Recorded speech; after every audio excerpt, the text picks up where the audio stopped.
जय श्री सद्गुरुदेवाय नमः। जय श्री गणपति देवाय नमः। ओम नमः शिवाय। विद्वेश्वर संहिता 13वां अध्याय।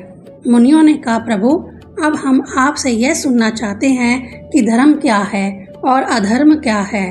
स्वर्ग को देने वाला धर्म और नरक को देने वाला अधर्म का वर्णन कीजिए। श्री सूत जी ने कहा, हे मुनियों, ब्राह्मण, क्षत्रिय, वैश्य और शूद्र चारों वर्णों के लिए उचित है कि नित्य प्रातःकाल सूर्योदय से पूर्व उठकर भगवान श्री हरि का ध्यान करें।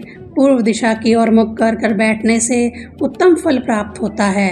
रात्रि को अंतिम पहर जो उषा कहलाता है, उस समय ब्राह्मण को चाहिए कि बिछोने से उठकर मल मूत्र का त्याग करे। सदाचार वाला विद्वान वास्तव में ब्राह्मण है। वेदों का ज्ञान रखने वाला मनुष्य ब्राह्मण विप्र है। दोनों में से एक के पालन करने वाले को द्विज कहते हैं। अल्प आचरण करने वाला और वेद का अल्प ज्ञान रखने वाला तथा राज्य की सेवा करने वाला क्षत्रिय ब्राह्मण है।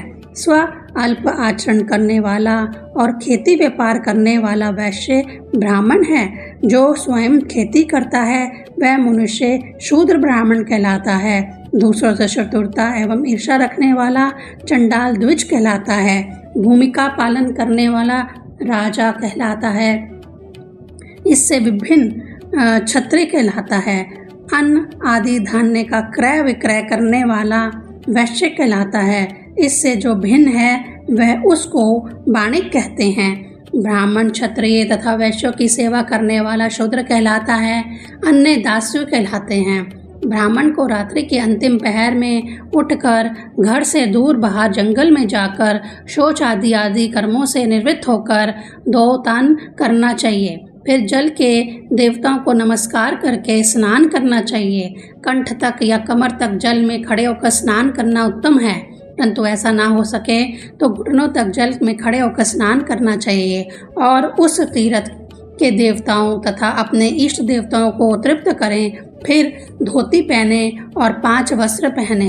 फिर गीले वस्त्र को जिसमें कि स्नान किया था बिना साबुन लगाए धोएं और अपने पितरों को तृप्त करें। फिर आचमन करके संध्या उपासना करें। गायत्री मंत्र जपें और सूर्य को अर्घ्य देना चाहिए। प्रातःकाल सूर्य अनुवाक से और संध्या में अग्नि अनुवाक से प्रोक्षण करना चाहिए। प्रातःकालीन, मध्याकालीन और सायंकालीन संध्या करनी चाहिए। श्री सूत जी बोले, हे शौनक ऋषियों, मध्यांत में गायत्री पढ़कर सूर्य को एक बार ही अर्घ्य देना चाहिए। उंगलियों के छिद्र से लंबवान सूर्य का दर्शन करना चाहिए और स्वयं सूर्य की परिक्रमा करके आचमन करना चाहिए। शास्त्र की आज्ञा है कि ठीक समय पर संध्या करनी चाहिए।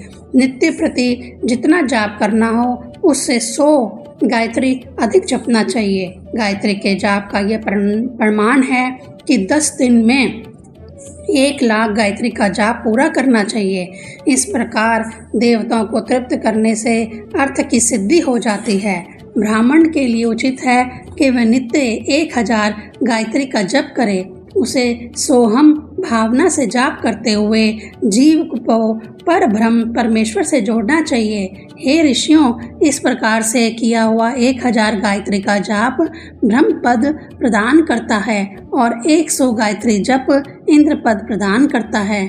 इससे न्यून अधिक जप ब्राह्मण की योनि प्रदान करने वाला है। ध्यान पूर्वक सुनो। धर्म से धन, धन से भोग और भोग से वैराग्य पैदा होता है, किंतु इसके विपरीत अधर्म से उत्पन्न किए हुए धन से मोक्ष प्राप्त होता है। धर्म 2 प्रकार का है, एक देह का, दूसरा धन से। यज्ञ आदि धर्म होते हैं और देह से तीर्थ आदि स्थान आदि धर्म होते हैं। धन से धर्म और तप से दिव्य रूप की प्राप्ति होती है, किंतु निष्काम कर्म करने से ज्ञान की प्राप्ति होती है। श्री सूत जी बोले, हे मुनियों, अब मैं न्याय द्वारा धन अर्जन का वर्णन करूंगा। तनिक ध्यान पूर्वक सुनिए। ब्राह्मण शुद्ध दान से, शुद्ध दान ग्रहण करने से, पवित्र यज्ञ करने से और पवित्र यज्ञ करवाने से धन अर्जन करे। क्षत्रिय भुजबल द्वारा, वैश्य व्यापार के द्वारा और शूद्र सेवा करके दास भाव से धर्म के द्वारा धन का संग्रह करे। धर्म के द्वारा संग्रह किए हुए दान से मनुष्य जीवन में सिद्धि को प्राप्त होता है। अपना कल्याण चाहने वाले गृहस्थ को चाहिए कि जौन सी वस्तु जिस ऋतु में उत्पन्न हुई है उसी ऋतु में उसे दान करे। वह दूसरों की भूख व प्यास मिटाने के लिए सदा सदैव अन्न तथा जल का दान करे।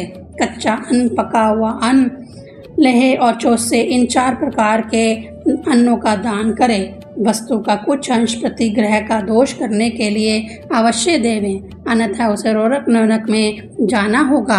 अपने धन के 3 भाग करने चाहिए।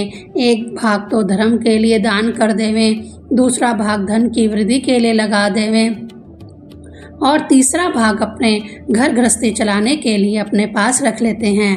मनुष्यों को दूसरों के दोषों का वर्णन नहीं करना चाहिए। वैभव की वृद्धि के लिए दोनों संध्याओं के बीच अग्निहोत्र करना चाहिए। यदि ऐसा ना कर सके तो एक ही आहुति से सूर्यदेव तथा अग्निदेव को प्रसन्न करना चाहिए। हे मुनियों, मैं अधिक क्या कहूँ। जो मनुष्य हर समय देव यज्ञ के लिए तत्पर है, जो देवताओं के पूजन में लगा हुआ है, जो अग्नि तथा गुरु को पूजने वाला है, जो ब्राह्मणों को तृप्त करता रहता है, वह स्वर्ग का अधिकारी है। 14वां अध्याय। मुनियों ने कहा, हे सूत जी, आप हमें अग्नि यज्ञ, देव यज्ञ, ब्रह्म यज्ञ, गुरु पूजा और ब्रह्म तृप्ति के संबंध में विस्तार पूर्वक बतलाइए। श्री सूत जी बोले, हे मुनियों, अग्नि यज्ञ कई प्रकार का होता है। एक यज्ञ तो वह है जिसमें अमेधा अग्नि से हवन की जाती है। दूसरी यज्ञ वह है यानी ब्रह्मचार्य पंडित, जिसमें ब्रह्म आदिका का बहुल्य होता है। जब तक एक युवक का विवाह नहीं होता तब तक वह ब्रह्मचारी है। जब उसका विवाह हो जावे तब उसे दोनों समय अग्निहोत्र करना चाहिए। हे ब्राह्मणों, किंतु जो ऐसे मती है जिन्होंने कि अपनी आत्मा में ही अग्नि आरोपण की हो और वनवासी हो, और उनको तो यथा समय अल्प मात्रा में हितकर भोजन कर लेना ही अग्नि यज्ञ है। विवाह के समय से अग्निकुंड अथवा माड़े में सुरक्षित रखे, यह अग्नि कभी बुझने न पावे। इस अग्नि को अज अस्त्र कहते हैं। दिन में सूर्य को आहुति देना भी अग्नि यज्ञ कहलाता है। इंद्र आदि देवताओं को जो आहुति दी जाती है उसे देव यज्ञ कहते हैं। ब्राह्मण देवताओं की तृप्ति के लिए यज्ञ करे और अपना शेष समय वेदों के स्वाध्याय में लगाए तो यह ब्रह्म यज्ञ कहलाता है। सृष्टि के आरंभ में करुणाकर भगवान श्री सदाशिव ने लोगों के उपकरणार्थ सबसे पहले अपना वार आदित्य वार बनाया और उसके उपरांत 6 दिनों की रचना करके उनके गुणों के अनुसार की उन्होंने अपनी माया शक्ति का वार निर्माण किया, जो कि धन देने वाला है। इसके पश्चात उन्होंने आलस्य और पाप के निराकरण के लिए और लोकहित की भावना से विष्णु के वार का निर्माण किया। इसके बाद भगवान श्री सदाशिव ने आयु का बढ़ाने वाला, संसार की रक्षा व वृद्धि करने वाला श्री ब्रह्मा जी का वार बनाया। फिर उन्होंने देवराज इंद्र तथा यमराज के वारों की रचना की, जो सुखदायक भी है और मृत्यु भय को दूर करने वाली है। उसके पश्चात भगवान सदाशिव ने वारों की रचना करके उनके अध्यक्षों की कल्पना की, जो कि जीवों को सुख और दुख के देने वाले हैं। ये 7 ग्रह ज्योति मंडल में विराजमान हैं। इन 7 वारों के देवताओं से उनकी पूजा करने पर जो फल प्राप्त होता है उसके देने वाले भगवान सदाशिव ही हैं। देवताओं की प्रसन्नता प्राप्त करने के लिए उनकी पूजा की पद्धति 5 प्रकार की है। जिस देवता को प्रसन्न करना हो उसका मंत्र जपें, हवन करें, दान देवें और तप करें। शिर रोगों, नेत्र रोगों और कुष्ठ रोगों को मिटाने के लिए यह आदित्य की पूजा करें और ब्राह्मणों को भोजन कराएं। यह आदित्य की पूजा 3 दिन, 3 महीने, 3 वर्ष और इससे भी अधिक समय की पूजा करें। ऐसा करने से यदि प्रबल प्रारब्ध का निर्माण हो जाए तो उपरोक्त रोग तथा जरा अवस्था के रोग शीघ्र नष्ट हो जाते हैं। इसमें रत्ती भर भी संदेह नहीं है।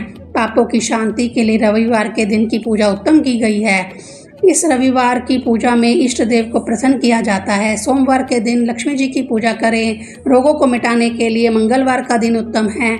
उस दिन काली माता की पूजा करें। उड़द और मूंग 4 सेल तोड़कर ब्राह्मण को दान करें और ब्राह्मणों को भोजन कराएं। बुधवार को भगवान श्री विष्णु जी का पूजन करें तो सदापुत्र मित्र और कलत की पुष्टि होवे। बृहस्पतिवार आयुवर्धक दिन है।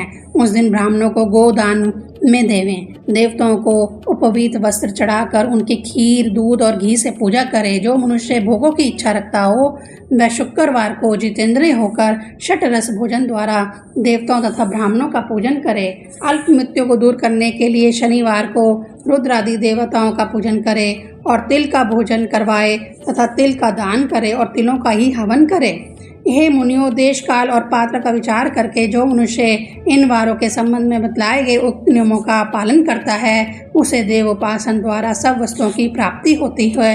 भगवान सदाशिव ही देश काल, पात्र, द्रव्य, श्रद्धा और लोक के अनुसार उनके तारतम्य का ध्यान रखते हुए सबको आरोग्यता, संपत्ति आदि का फल प्रदान करते हैं। ओम नमः शिवाय।